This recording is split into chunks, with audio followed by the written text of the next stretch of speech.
El viento cortante de Wyoming en 1888 murmuraba historias de finales. Para Mara Flint, una viuda con las manos partidas como la tierra reseca que cultivaba, ese final tenía el rostro del hambre.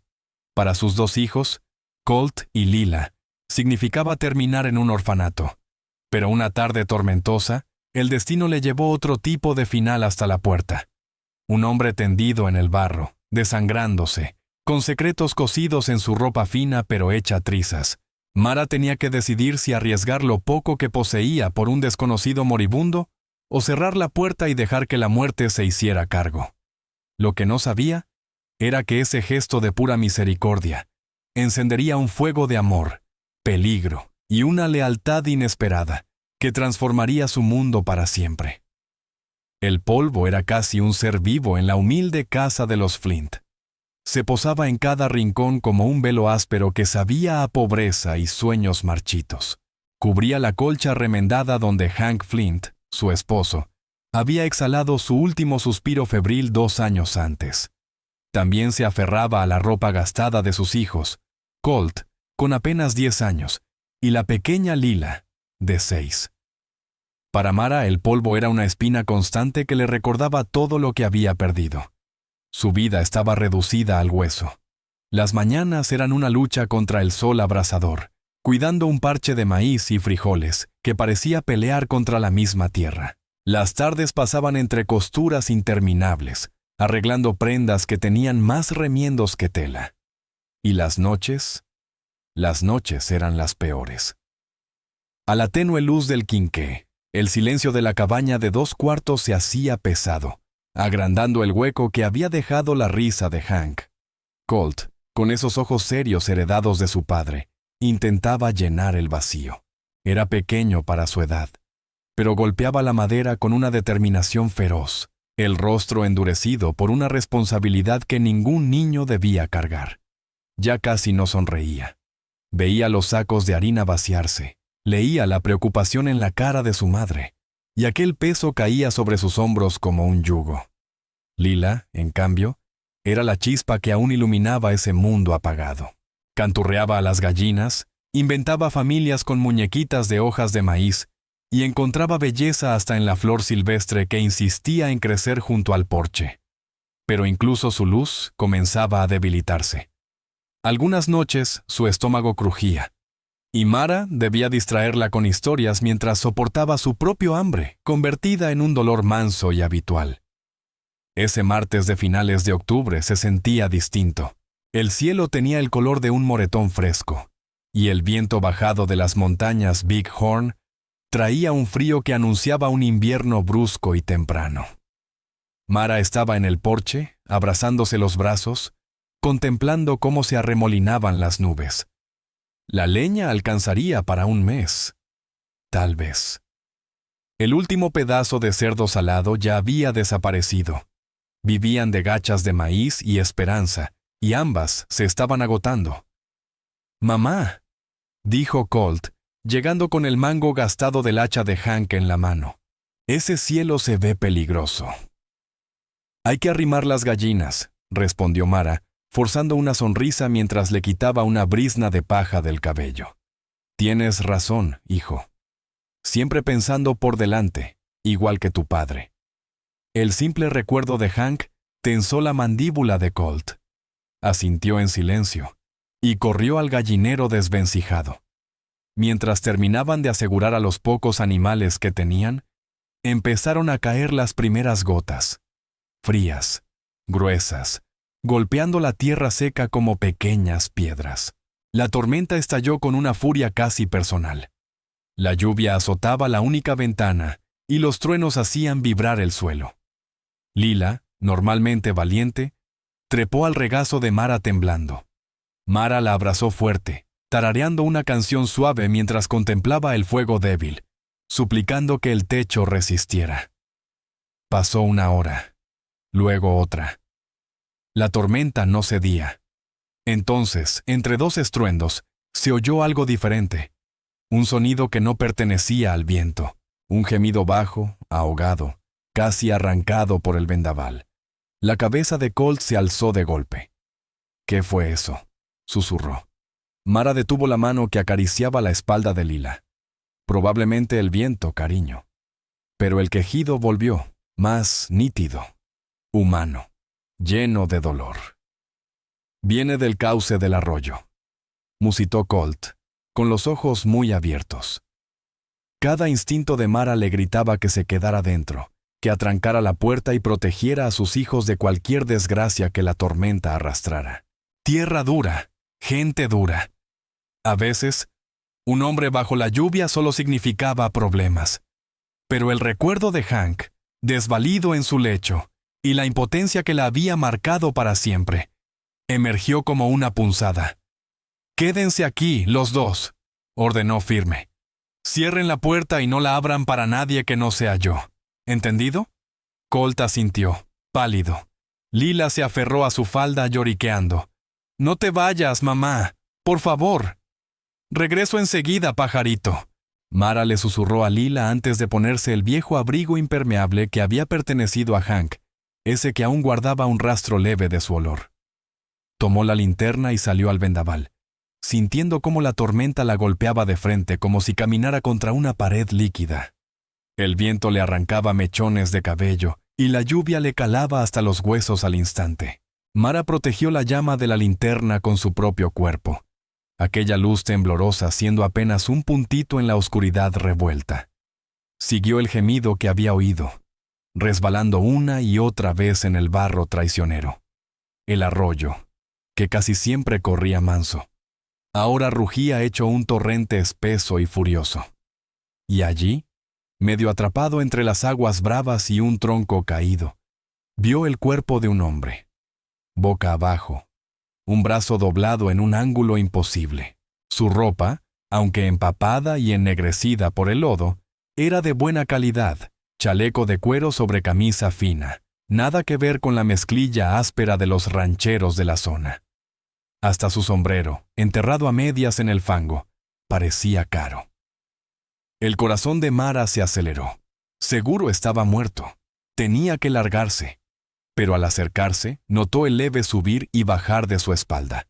Estaba vivo. Apenas, con una fuerza nacida de la desesperación y de una humanidad terca que no podía ignorar. Mara se metió al agua helada y turbulenta. Le sujetó los hombros al desconocido y tiró con todas sus fuerzas. Era pesado, puro músculo y hueso. El lodo se aferraba a sus botas como si quisiera tragarlos a ambos. «¡Ayúdame!», jadeó, aunque sabía que nadie podía oírla bajo el estruendo de la tormenta. Apretó los dientes y volvió a jalar, los músculos ardiendo, centímetro a centímetro. Logró arrastrarlo fuera del arroyo hasta la orilla embarrada. Lo volteó con cuidado. El rostro era un desastre de sangre y tierra. Un tajo profundo en la frente escurría rojo vivo. La respiración era débil, interrumpida por una tos áspera que dejó salir otra línea de sangre por la comisura de sus labios. Pero lo que la dejó helada fue la mancha oscura en su costado. Le habían disparado. Por un instante de terror, Mara lo observó sin moverse, la lluvia limpiando franjas de lodo en una cara de rasgos fuertes incluso inconsciente. Eso era problema, del tipo que podía tragarla a ella y a sus hijos sin dejar rastro. Pero no vio a un criminal. Vio una vida pendiendo de un hilo, como la de Hank aquella vez. Esa donde no pudo hacer nada. Quizá esta vez sí. Tomando la decisión que cambiaría su destino, Mara abrazó el cuerpo inerte del hombre, y casi cargándolo, casi arrastrándolo, lo llevó de vuelta entre la lluvia y el lodo, hacia la tenue calidez de su hogar. La puerta se abrió con un crujido, revelando a Colt, aferrado al atizador como si fuera un arma. Sus nudillos estaban blancos, y sus ojos se agrandaron al verla con aquel desconocido ensangrentado. ¿Quién? «No hay tiempo para preguntas, hijo», lo interrumpió Mara. «Ayúdame a ponerlo junto al fuego». Entre los dos consiguieron llevarlo hasta la alfombra desgastada frente a la chimenea. Lila asomó la cabeza desde detrás de una silla, chupándose el pulgar, mirando al hombre con una mezcla de miedo y curiosidad. El extraño era un contraste brutal con el orden humilde de aquella casita pobre. Olía a lluvia, lodo y sangre. «Tráeme la palangana y los trapos limpios», ordenó Mara con una serenidad que no sentía. Ella no era doctora. Había curado gallinas, remendado cortes de Hank, pero esto era distinto. Esto era una bala. Mientras Colt corría a obedecer, Mara empezó a cortar la camisa del desconocido. La tela fina, suave e incluso empapada, se abría bajo sus manos. La herida del costado era fea, un agujero oscuro que goteaba sangre lenta. Más abajo, en la espalda, el orificio de salida era más grande, más cruel. La bala había pasado de largo. Si eso podía considerarse suerte. «Acércame la luz, hijo», murmuró. Colt sostuvo la linterna, el rostro duro por la preocupación. Observó cada movimiento como si pudiera aprender a salvar una vida allí mismo. Mara limpió las heridas con agua hervida y jabón fuerte, sus manos gentiles pese al miedo que le apretaba el pecho. El hombre no reaccionó más que con un gemido profundo. «Tiene fiebre», susurró, tocándole la frente ardiente. Ya empezó. Durante los 3 días siguientes, la vida del desconocido se sostuvo de un hilo, su sombra colándose en cada rincón de la cabaña. Mara le daba caldo, infusiones de corteza de sauce, cambiaba vendas que se empapaban de un líquido amarillento que le hacía temblar el alma. Pasaba las noches en vela, dormitando en una silla, sobresaltándose con cada quejido. Aquel hombre, sin nombre aún, consumía sus fuerzas. Y aún así ella no se apartaba. Su presencia empezó a devorar sus pocos recursos. Los trapos limpios que Mara tenía reservados ya estaban manchados y se hervían cada día. La leña disminuía más rápido, porque la cabaña debía mantenerse caliente y el agua debía hervir sin descanso. El pedacito de carne seca que había guardado para emergencias terminó convertido en caldo para él. Colt lo observaba todo con un resentimiento silencioso, casi hirviendo. Para él, aquel hombre era un peligro, un peso muerto, un fantasma ocupando su mesa y comiendo comida que ellos no tenían. «¿Por qué lo estamos ayudando, mamá?», preguntó una tarde, mientras Mara machacaba hierbas para hacer una cataplasma. «Ni siquiera tenemos suficiente para nosotros. ¿Y si es un ladrón de bancos o un asesino?». Mara no levantó la vista de su trabajo. «¿Y si es un esposo? ¿Y si es un padre?», respondió con voz suave pero firme. «Cuando tu papá estaba enfermo, yo hubiera dado lo que fuera porque un desconocido llegara con un remedio. No escogemos a quien necesita ayuda, hijo. Solo decidimos si la damos». Sus palabras lo callaron, aunque no lograron borrar su desconfianza. Colt observaba al forastero con una atención casi depredadora. Notaba los callos en las manos del hombre, callos de alguien que sabía manejar cuerdas, caballos, y también de alguien que no siempre trabajaba bajo el sol. También había notado el cinturón de pistola que Mara había colocado sobre la repisa alta. El arma era una Peacemaker, pero la empuñadura de nácar, tallada con detalle, no era algo que un peón común pudiera pagar. Y en el chaleco de cuero del hombre, Mara había encontrado una pequeña bolsa impermeable. Dentro había un fajo de billetes, más dinero del que ella había visto en toda su vida, y un relicario de plata, viejo y deslustrado. No lo abrió.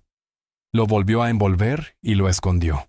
Aquel hombre venía de dinero, y la gente con dinero solía traer enemigos peligrosos.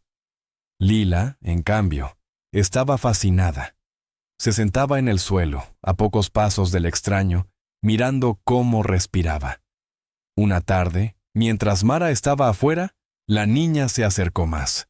El hombre deliraba con la fiebre, moviendo la cabeza de un lado a otro. Palabras sueltas y sin sentido se escapaban de su boca. Perdí el rastro. «Blackthorn, no puedo dejar que...». «Catherine, lo siento». Lila estiró una manita y, con una ternura que solo los niños poseen, la posó en su frente ardiente. Como si hablara con una de sus muñecas, susurró: «Está bien. Mi mamá lo vas a arreglar». El hombre dejó de agitarse. Su respiración se volvió un poco más tranquila. No despertó, pero algo en él se aquietó.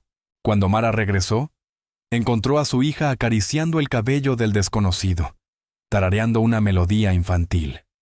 El corazón se le apretó. Aquel hombre ya no era solo un cuerpo que estaba cuidando. Se estaba entrelazando con sus vidas, para bien o para mal. Al cuarto día, la fiebre cedió.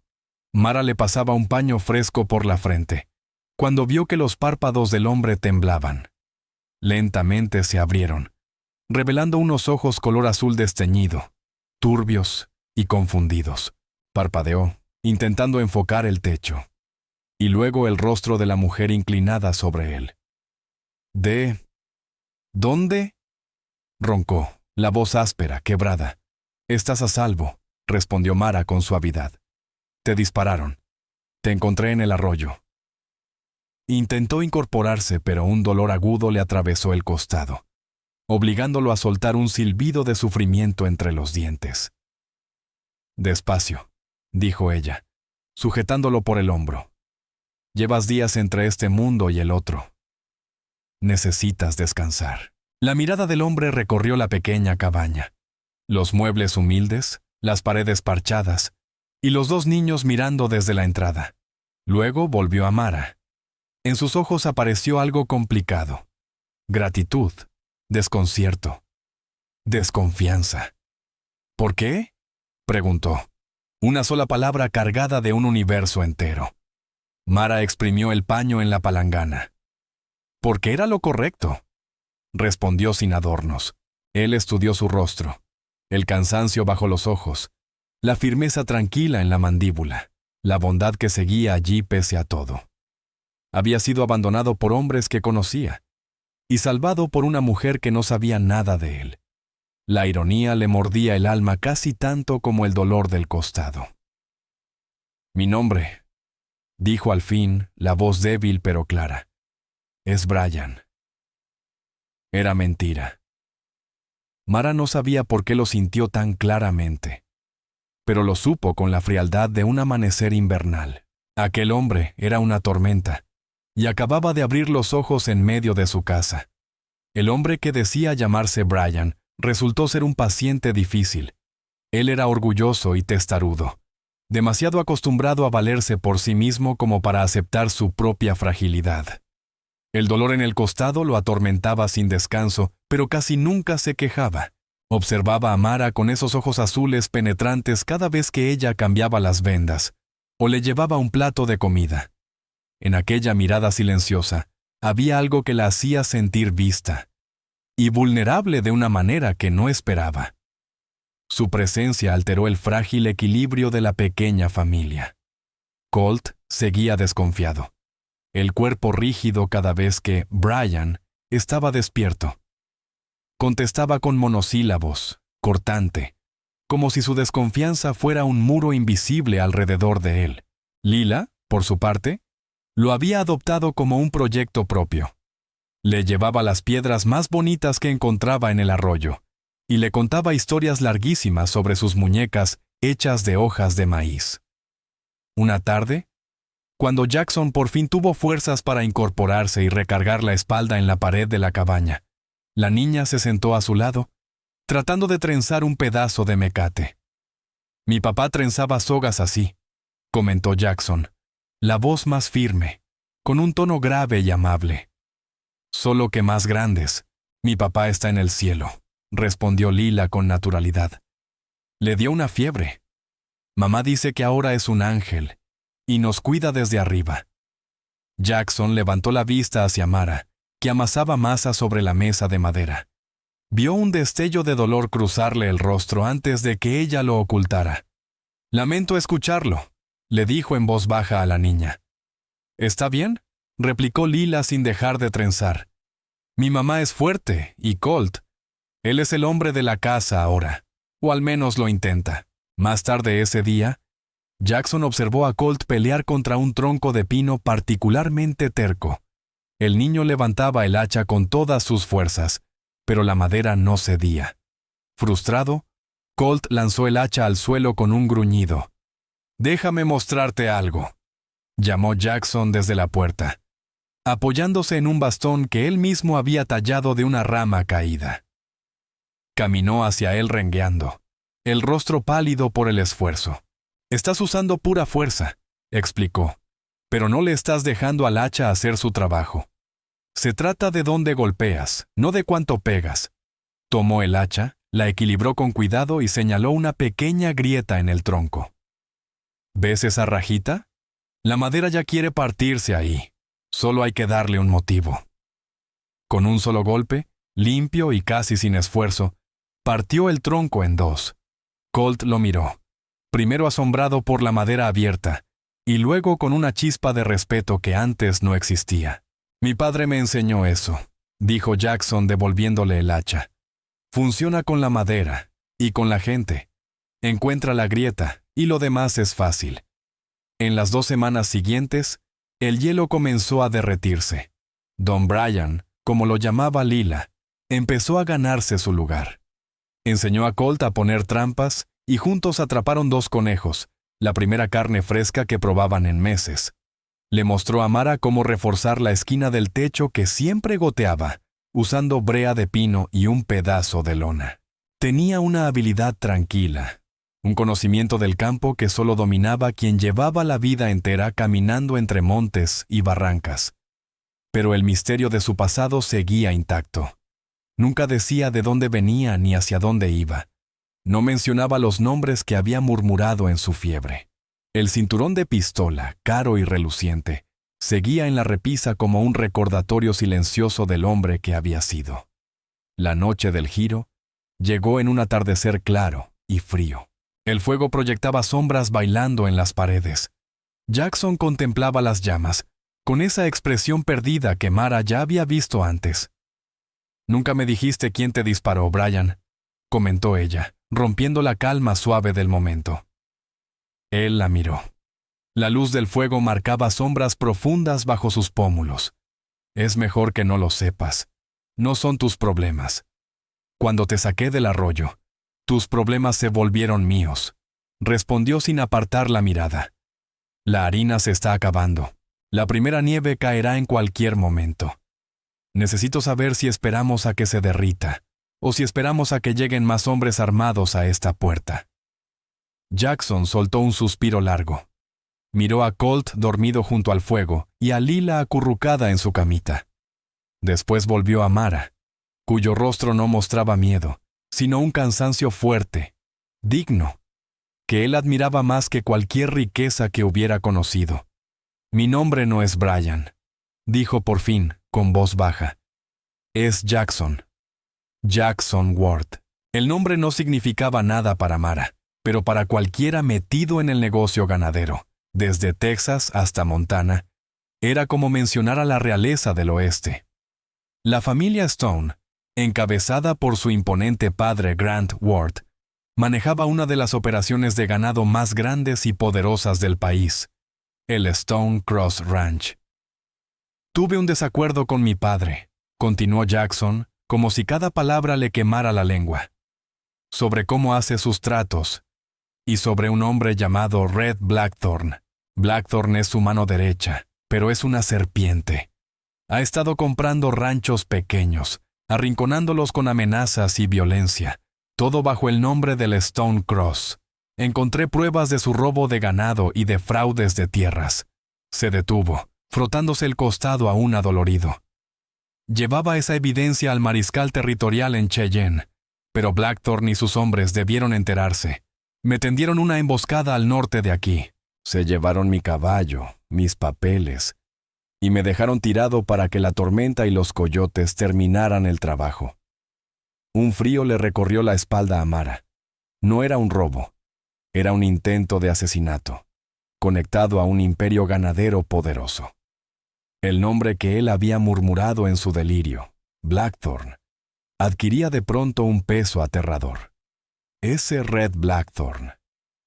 «¿Cree que estás muerto?», preguntó Mara. «Es un hombre meticuloso», respondió Jackson. «No se quedará tranquilo hasta ver un cuerpo. Mandará hombres a buscarme, primero con discreción, haciendo preguntas por los pueblos, hablando con los sheriffs. y cuando escuche que un desconocido fue encontrado cerca de aquí, vendrá. El silencio cayó pesadamente en la cabaña, lleno de temores sin nombre. Colt ahora estaba completamente despierto, atento a cada palabra. El extraño ya no era un desconocido. Tenía un nombre, una historia y un enemigo. Un enemigo que ahora, por extensión, era también el de ellos. Jackson sacó del bolsillo el fajo de billetes que Mara había encontrado y devuelto. Intentó ponerlo en su mano. Esto es para ustedes. Tómenlo. Deberían llevarse a los niños e irse, tal vez a Oregón. Con esto podrán empezar de nuevo en un lugar seguro. Mara miró el dinero, luego su rostro. Luego apartó su mano con suavidad. «Esta es mi casa, Jackson», dijo con la voz temblorosa pero firme. «Hank y yo la levantamos con nuestras manos. Mis hijos nacieron aquí. A mi marido lo enterré en esa colina. No voy a huir». Respiró hondo. «Dijiste que los hombres de Blackthorn harán preguntas. Entonces necesitaremos una historia. Para todos, eres mi primo Brian Mason, llegado desde Missouri para ayudarme con la granja durante el invierno. Y esa herida te la hizo una mula espantada». Jackson la miró sorprendido. Ella no solo se negaba a salir corriendo, le ofrecía refugio, un nombre, un lugar dentro de su familia, aún sabiendo el peligro que eso traía. Colt, que había escuchado todo, se acercó despacio. No miró a su madre, miró a Jackson. «Mi papá nunca corrió de una pelea», dijo con voz firme.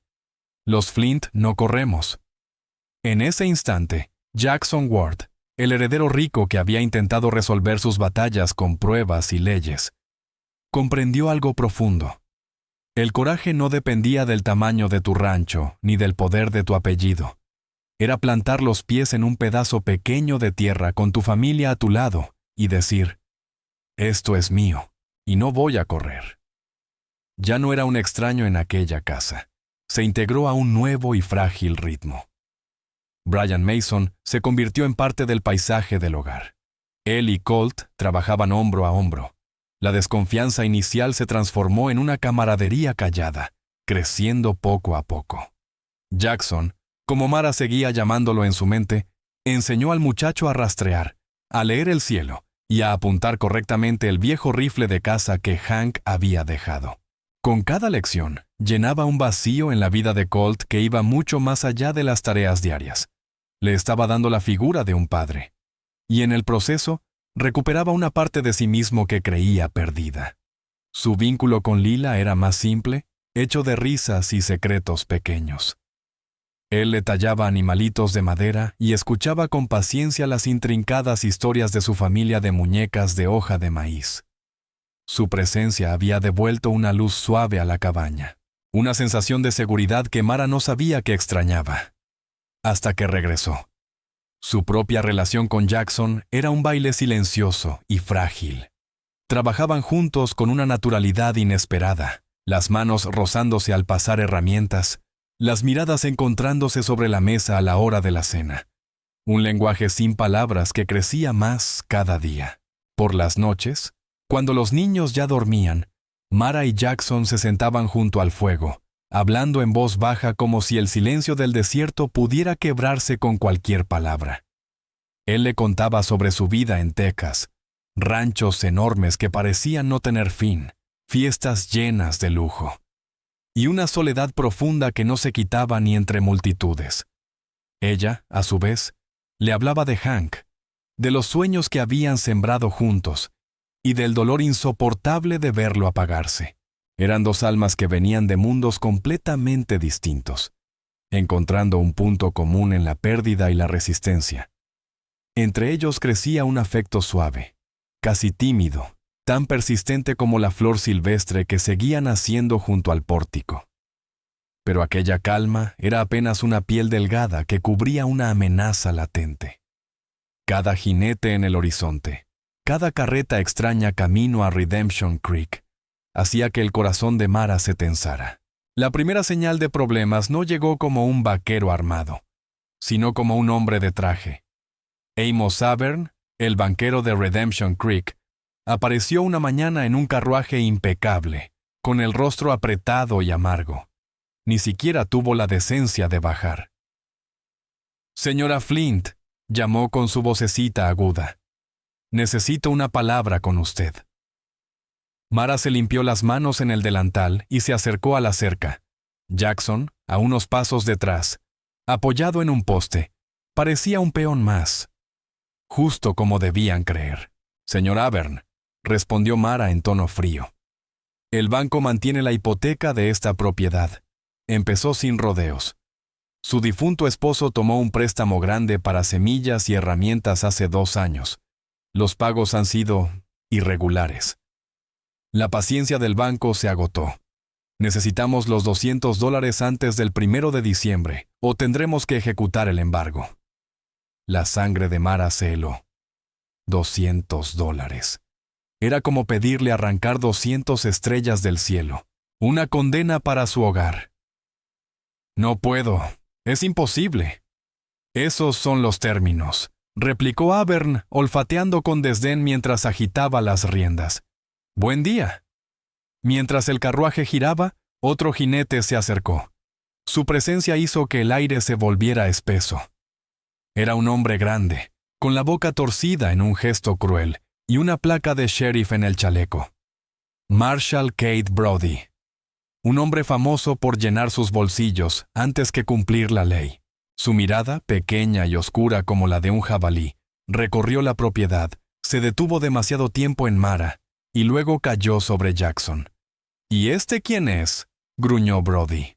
«Mi primo Brian Mason», dijo Mara sin dudar. «Viene de Missouri para ayudarme en el invierno». Los ojos del sheriff se entrecerraron, analizando la postura rígida de Jackson y su herida aún fresca. «Dicen que hace un mes balearon a un forastero por estos rumbos», insinuó Brody. «No sabrás algo de eso, ¿verdad, Brian?» Jackson sostuvo su mirada sin parpadear. «No, sheriff. Lo más emocionante que me ha pasado fue que una mula me pateó. Animal endiablado. Incluso acompañó la mentira con un ligero cambio de peso, fingiendo dolor como un profesional». Brody no parecía convencido. «Hay quienes cuentan que Red Blackthorn anda comprando terrenos por este condado. Paga bien. Y quizá le convenga aceptar su oferta antes de que el banco se lleve este lugar por centavos». Soltó una sonrisita, espoleó su caballo y se alejó tras el carruaje. La amenaza era clarísima. No era solo el banco. Blackthorn estaba detrás, usando la ley y las deudas como armas, apretando el lazo poco a poco. Esa noche, el ambiente en la cabaña era sombrío. Jackson puso el fajo de billetes sobre la mesa. Era más que suficiente para pagar al banco. «Toma», dijo. «Úsalo. Es lo mínimo que puedo hacer». Mara negó con la cabeza, su orgullo duro como la tierra que pisaba. «No, ese es tu dinero. Y aunque paguemos, Blackthorn no se detendrá. No quiere la tierra, te quiere a ti». Y Brody vino a ver quién salía a darte la cara. No hacía preguntas. Estaba entregando un mensaje. Un pensamiento helado se abrió paso en su mente. «¿Por qué este terreno? Apenas si es fértil. El arroyo casi no trae agua. ¿Por qué lo querría tanto un hombre como Blackthorn?» El rostro de Jackson se endureció, como si una pieza clave del rompecabezas encajara por fin. «El mapa», murmuró. «El que llevaba con mis papeles. Mostraba las líneas del nuevo ramal del ferrocarril. Mi padre quería que pasara por sus tierras. Pero Blackthorn debió enterarse de la ruta alterna». Miró a Mara, serio, sombrío. «La ruta pasa por aquí. Este arroyo no es por el agua». «Es por el agua para la locomotora», dijo Jackson, con una certeza amarga. «Tu tierra sin valor, Mara. Está sentada sobre una mina de oro. Y Blackthorn piensa quedarse con ella a cualquier precio». La noticia cayó sobre la cabaña como una manta pesada. Ya no luchaban contra un simple acaparador de tierras. Ahora estaban en medio de los intereses del ferrocarril, en medio del avance del progreso y de hombres capaces de matar para asegurarlo. La presión creció. A los pocos días, Encontraron la cerca cortada y las gallinas desparramadas por el patio. Colt halló a su vaca lechera muerta junto al arroyo, con un agujero de bala en el costado. Una amenaza disfrazada de accidente. El miedo, helado y punzante, empezó a colarse por cada rincón de sus vidas. Colt ya no se movía sin el rifle. Mara dormía con el atizador de la chimenea bajo la cama. Jackson ardía por dentro con una furia contenida. Aquella familia lo había salvado. Le habían ofrecido más bondad de la que recordaba haber visto en años. Y ahora, por culpa de él, estaban en peligro. Su guerra había llegado hasta la puerta de los Flint. Y no pensaba dejarlos enfrentarla solos. «Quiere espantarte, Mara», dijo una tarde, la voz baja y tensa. «Quiere que huyas para comprarte la tierra por migajas. Evita hacer ruido antes de asegurarse el título». «Ya te lo dije», respondió Mara con dureza. «No voy a correr». «Lo sé». Sus ojos azules se clavaron en los de ella. «Entonces peleamos». No hablaba solo de enfrentarse a Red Blackthorn. Hablaba de luchar contra el banco, contra un sheriff corrupto, contra todo un sistema que les pisaba el cuello. Ya no estaba Jackson Ward escondiéndose. Ahora era Brian Mason, defendiendo a su familia. Y la tormenta por fin estaba por estallar. El 1 de diciembre amaneció con un viento cortante que anunciaba nieve. El plazo límite. Mara sabía que Amos Abern enviaría al Marshal Kate Brody con los papeles de desalojo. Sus manos temblaban mientras vestía a los niños. Ese podía ser su último amanecer en casa. «¿Qué vamos a hacer, mamá?», preguntó Colt, pálido, la mandíbula apretada. Antes de que Mara pudiera responder, Jackson intervino. «Iremos al pueblo», dijo con voz firme. «Todos juntos». En su cintura llevaba el revólver Colt que había limpiado y aceitado la noche anterior. Se veía extraño, y al mismo tiempo perfectamente apropiado en él. «Blackthorn y sus marionetas son cobardes», añadió. «Operan en la sombra, en ranchos aislados donde nadie los ve. No vamos a dejar que actúen escondidos. Daremos la cara, a plena luz». Tenía un plan, peligroso, tal vez insensato, pero mejor que quedarse esperando que la desgracia cayera. Confiando en él, Mara arropó bien a Lila, tomó a Colt de la mano y subieron al viejo carro de madera. El trayecto hacia Redemption Creek fue silencioso. El golpeteo de los cascos de Dusty sonaba como un conteo final. El pueblo era pequeño, una calle polvorienta, una tienda general, una cantina, el banco, la herrería y la oficina del sheriff. Al detenerse frente al banco, las miradas se giraron sorprendentemente hacia ellos. Los Flint jamás venían todos al mismo tiempo. Tal como Jackson anticipó, Marshal Kate Brody salió de su oficina, acompañado por 2 hombres corpulentos que Mara no había visto jamás. No eran del pueblo. Tenían el aspecto duro y despiadado de pistoleros a sueldo. Bloquearon el camino, formando una barrera silenciosa. «¡Vaya, vaya! Miren nada más lo que llegó», bufó Brody, tocando la culata de su pistola. «¿Vienes a entregar las llaves, viuda?» «Queremos hablar con el señor Abern», respondió Mara, la voz temblorosa pero firme mientras apretaba la mano de Lila. «Las conversaciones se acabaron», escupió Brody, avanzando un paso. «Esa propiedad ya pertenece al banco, y el banco aceptó una generosa oferta de un inversor privado. Están de sobra ahí». Luego miró a sus hombres. «Acompáñenlos fuera del pueblo, y asegúrense de que recojan sus cosas y se larguen antes del atardecer». Uno de los pistoleros alzó la mano para agarrar a Mara, y entonces Jackson se movió. No sacó su arma, pero su reacción fue tan rápida y tan feroz que el hombre no llegó a tocarla. En vez de retroceder, Jackson se interpuso entre el pistolero y Mara, convirtiéndose en un muro firme, imposible de mover.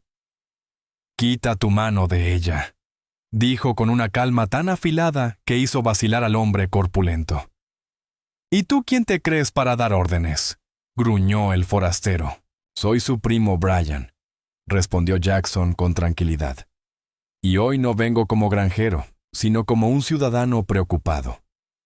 Alzó la voz lo suficiente para que quienes se habían acercado, comerciantes, rancheros que compraban provisiones, incluso Brick Dalton, limpiándose las manos con un delantal, pudieran escucharlo con claridad. El Marshal Kate Brody está a punto de despojar a una viuda y a sus 2 hijos, proclamó. Una familia que levantó su hogar con sus propias manos. Pretende echarlos justo antes de la primera nevada, sabiendo que eso podría condenarlos a morir. Un murmullo recorrió a los presentes. Gente dura, sí, pero gente con un código. Echar a una viuda en pleno invierno cruzaba una línea que muchos no estaban dispuestos a tolerar. El rostro de Brody se tornó morado de rabia. «Es un asunto del banco. Es la ley», bramó. «¿La ley?», replicó Jackson, recorriendo la multitud con la mirada. «O el negocio sucio de Red Blackthorn, ese hombre que ha estado estrangulando este condado. Ese mismo para el que trabaja este sheriff», señaló directamente a Brody. «Me pregunto qué pensaría el mariscal territorial al enterarse de que un sheriff usa matones para ejecutar una orden de embargo a favor de un inversor privado, un hombre que se beneficiará del nuevo ramal del ferrocarril, un ramal cuya ruta debería ser información confidencial».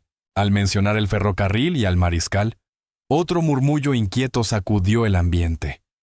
Aquello era más grande que una simple deuda. «Eso es difamación», rugió Brody, ya con la mano en su pistola. «Estás arrestado». «¿Por qué cargo?», preguntó Jackson con frialdad. «¿Por defender a una mujer o por decir la verdad?». Los 2 matones empezaron a avanzar, pero el público ya se estaba moviendo.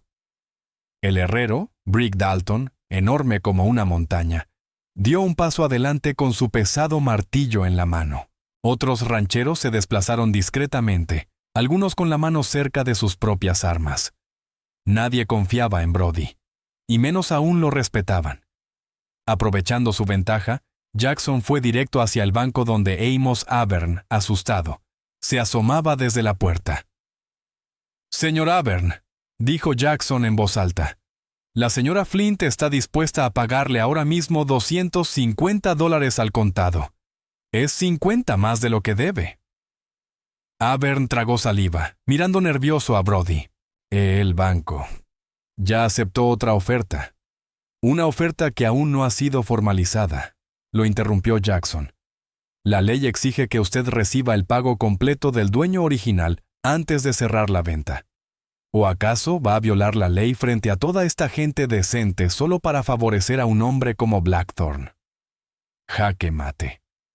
Amos Abern, cobarde por naturaleza, quedó atrapado entre Brody furioso y un público que comenzaba a volverse hostil. Cedió como un papel mojado. «No, claro que no. El banco aceptará el pago». Jackson se volvió hacia Marshal Kate Brody, cuyo rostro era odio puro. Los matones parecían confundidos, sin autoridad real ahora que la ley no estaba de su parte. «Parece que su trabajo terminó aquí, sheriff», dijo Jackson, con una frialdad helada. Brody lo sostuvo la mirada largo rato, lleno de veneno. Sabía que había perdido, por ahora. Había sido superado y avergonzado en su propio terreno. «Esto no ha terminado», escupió Brody. «Blackthorn sabrá de esto. ¿Sabrá de ti?»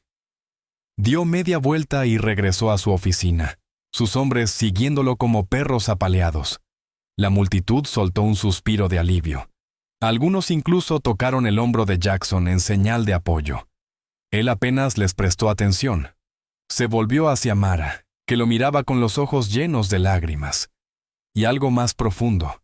Gratitud, respeto, un afecto creciendo silenciosamente. Había visto cómo aquel desconocido herido se transformaba en un defensor brillante y valiente.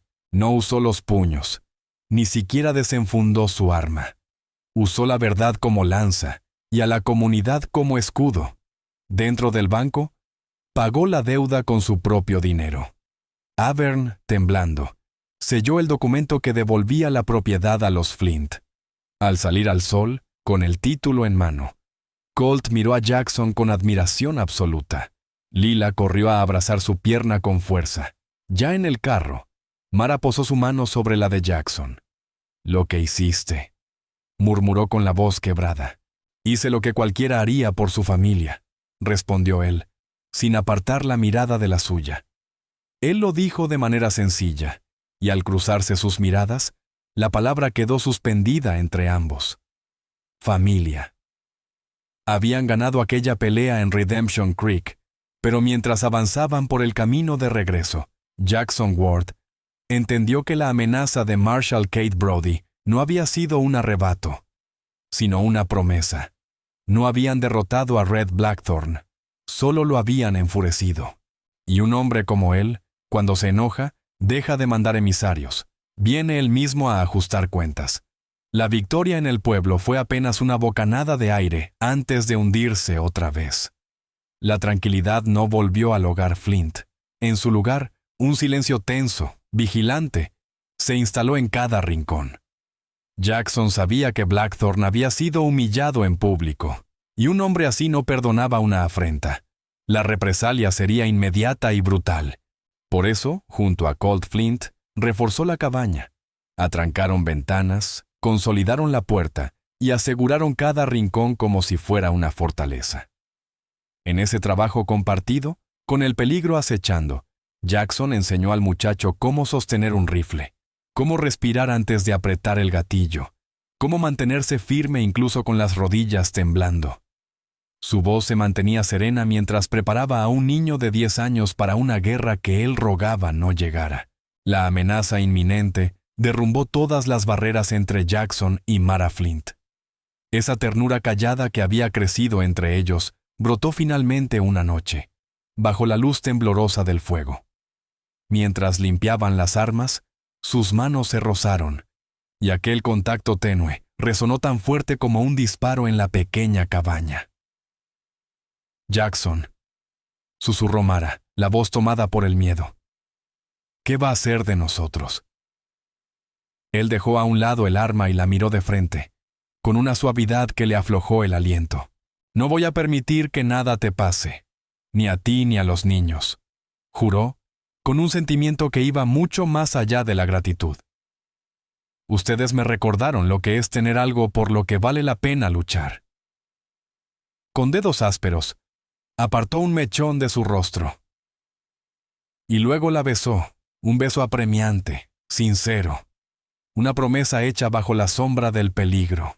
La cuenta final llegó 3 noches después, bajo una luna plena que iluminaba cada rincón del valle. Jackson fue el primero en escucharlo, el sonido amortiguado de cascos acercándose entre los árboles. «Ya están aquí», dijo con el rostro ensombrecido. «Mara, lleva a los niños al sótano. Ahora». Ella obedeció sin discutir. Arrastró a una Lila adormilada y a un Colt pálido pero decidido hacia la trampilla oculta. «Pase lo que pase, no salgan», ordenó Mara. «Colt, tu tarea es proteger a tu hermana». La puerta del sótano se cerró justo cuando 5 jinetes emergieron del bosque. Al frente venía la silueta imponente de Red Blackthorn. «Stone», tronó la voz de Blackthorn, «cometiste tu último error. Entrégate y dejaré viva a la mujer y a los críos». «Tú no eres hombre de dejar testigos, Blackthorn», respondió Jackson desde la ventana listo para disparar. «Entonces que sea como quieras», gruñó Blackthorn. «Préndanle fuego». Uno de sus hombres avanzó con una antorcha encendida. La noche estalló. Jackson disparó. El hombre cayó, sujetándose el hombro. Apenas un segundo después, un tiro surgió desde la oscuridad cerca del montón de leña, y otro de los jinetes se desplomó. Confundidos, los hombres de Blackthorn empezaron a disparar a ciegas. De pronto, una voz profunda y autoritaria tronó entre los árboles. «Red Blackthorn, estás en propiedad ajena y has disparado contra mi hijo. Suelten sus armas». De entre los pinos entraron una docena de jinetes armados, todos montados con la seguridad de quienes están acostumbrados a imponer orden. Al frente cabalgaba una figura que le heló la sangre a Jackson, Grant Ward, su padre. «¿De veras creíste que no vendría por la sangre de mi sangre?», rugió Grant, su voz dominando todo el valle. Escuchamos rumores en Redemption Creek, de un peón que dejó en ridículo a nuestro sheriff corrupto. No fue difícil juntar las piezas. Atrapado entre fuego cruzado, Blackthorn lanzó un insulto feroz. «Tu hijo es un traidor, Grant. Llevaba pruebas a los mariscales. Encontré los libros que tus hombres no pudieron robar de sus alforjas», respondió Grant con voz de granito. «Los reales. Los que muestran los nombres de los rancheros que has asesinado. Tu juego terminó. Sabiéndose condenado, Blackthorn hizo su última jugada. Disparó sin control hacia la cabaña. «Si caigo, él caerá conmigo», aulló. Jackson empujó a Mara al suelo justo cuando los jinetes de Ward's Riders respondieron con un estruendo que sacudió los árboles. En cuestión de segundos, todo terminó. Cuando la pólvora se asentó, Red Blackthorn yacía inmóvil bajo la luz fría de la luna. El silencio que siguió fue inmenso. Jackson abrió la puerta de la cabaña. Padre e hijo se quedaron mirándose desde extremos opuestos del patio, el aire entre ellos cargado de años de orgullo, heridas y palabras no dichas. «Siempre tuviste un talento especial para meterte en líos, muchacho», gruñó Grant Ward, aunque en su voz áspera se asomaba un leve respiro de alivio. «Parece que es cosa de familia», respondió Jackson Ward, con una media sonrisa cansada. Apenas dijo eso, giró y abrazó a Mara Flint con fuerza, como si el cuerpo al fin reconociera que la adrenalina se estaba evaporando, dejándolo a merced del temblor y del cansancio. La batalla había terminado. Los hombres de Ward's Riders trabajaron con una eficiencia sombría, despejando el caos de la noche y dejando en claro algo que correría como un susurro firme por todo el valle. La cabaña Flint quedaba bajo la protección oficial del rancho Stone Cross. Grant se quedó 2 días más, un gigante silencioso que parecía observarlo todo sin prisa. Él y Jackson caminaron durante horas, conversando a ratos, reconstruyendo pedazo por pedazo el puente resquebrajado que había entre padre e hijo. Antes de marcharse, Grant encontró a Mara junto al pozo. «Señora Flint», dijo con aquella voz grave que parecía brotar de las montañas. «Mi hijo estaba perdido, y usted lo encontró. No hay deuda en este mundo que alcance para pagar eso». Miró hacia la cabaña, donde Jackson enseñaba a Colt cómo montar un caballo nuevo, uno que Grant había dejado como regalo. «Vine con la intención de llevármelo a casa», añadió. «Pero ya me quedó claro que él la encontró aquí». Con un leve gesto de su sombrero, aquel poderoso ganadero se alejó al galope, dejando atrás a su hijo y la vida que Jackson había elegido. La incertidumbre sobre el futuro se quedó flotando. Jackson era libre de volver a su mundo de riqueza y prestigio, y solo pensarlo le encogía el pecho a Mara. Ella no se había enamorado de un heredero poderoso, sino del hombre que había vivido con ellos, del que sangró, trabajó y luchó bajo ese techo humilde. Una semana después, Jackson la encontró sentada en el porche mientras el sol se escondía entre las colinas. «Mandé un telegrama a los abogados de mi padre», dijo con voz tranquila. A Mara se le heló el corazón. Ese tono anticipaba despedidas. «Compraron las 2000 acres que rodean este terreno», continuó él, tomando sus manos entre las suyas. «Y todo está a tu nombre, Mara. Nadie volverá a amenazar tu hogar». Ella dejó escapar un suspiro entrecortado. Él no se estaba alejando. Estaba construyendo algo. Estaba echando raíces. «También ordené financiar la construcción de una escuela en Redemption Creek», añadió. «Colt y Lila merecen una educación de verdad». Las lágrimas le llenaron los ojos. Ese hombre no estaba huyendo. Estaba eligiéndolos. «Pero falta algo más», murmuró él, con la voz cargada de emoción. Sacó el pequeño relicario de plata que ella había encontrado aquella primera noche, ennegrecido por el tiempo. Lo abrió con cuidado. Dentro había el retrato de una mujer de mirada triste en un lado y un espacio vacío en el otro. «Era de mi madre», dijo Jackson, casi en un susurro. Ella siempre decía que la verdadera riqueza de un hombre es la familia que lo llama a casa. Durante 10 años esperé encontrar a la persona que debía estar aquí. Alzó el relicario, y su mirada azul quedó clavada en los ojos de Mara, llena de una ternura que la desarmaba. Mara Flint, tú y tus hijos son lo más valiente y noble que he conocido. Me salvaste la vida, y luego me enseñaste a vivir otra vez. No quiero volver a ser Jackson Ward, el heredero de un imperio ganadero. Quiero ser Brian Mason, tu esposo. Quiero ser padre para Colt y Lila. Respiró hondo, temblando un poco. ¿Te casarías conmigo? Las lágrimas rodaron libres por las mejillas de Mara. Sin poder pronunciar palabra, lo rodeó con sus brazos y lo apretó contra su pecho. Aquel hombre había sido salvado por una viuda humilde, y a cambio, él le entregó algo que ningún dinero podía comprar: una familia. Bajo las primeras estrellas del inmenso cielo de Wyoming, empezó un nuevo amanecer para todos ellos.